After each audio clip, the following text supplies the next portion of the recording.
The École Polytechnique Massacre. December 6, 1989, Montreal, Canada. On a cold winter evening, snow fell softly over Montreal. Street lights glowed against the early darkness as cars moved carefully along icy roads. It felt like any other Canadian night. But inside one building, history was about to change forever. It was December 6, 1989, just after 5 in the afternoon at École Polytechnique. Inside an engineering classroom, students were scribbling notes, their minds focused on calculations. The school, affiliated with the Université de Montreal, was renowned for its excellence. Many of the young women in that room were pioneers, stepping into a field long dominated by men.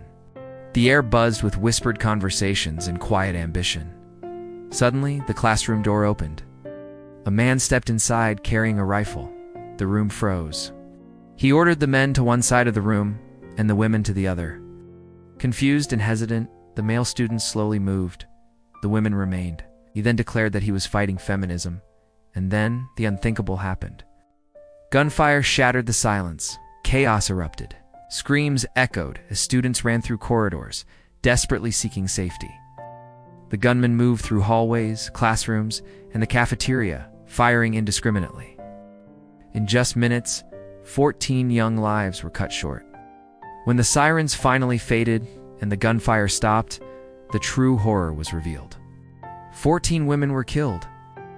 13 others were injured. 14 daughters, 14 students, 14 futures erased in an act of targeted hatred. The tragedy became known as the École Polytechnique Massacre, one of the deadliest mass shootings in Canadian history. It sent a shockwave across the nation. Vigils were held, with candles flickering in the winter cold. Grief turned to anger, and anger turned to questions. How could this happen? Why were women specifically targeted? The massacre ignited a national conversation about violence against women and the need for stronger gun control.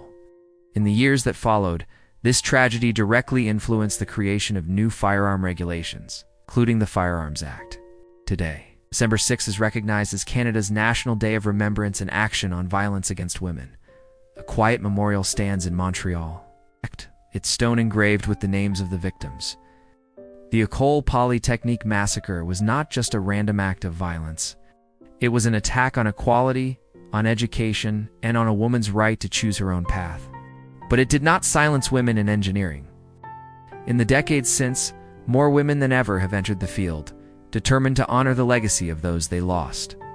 Their spirit lives on in every laboratory, classroom, and construction site across the country. We remember their names, we remember their dreams, and we continue their fight for a world free from violence. In memory of the 14 women killed on December 6, 1989, we remember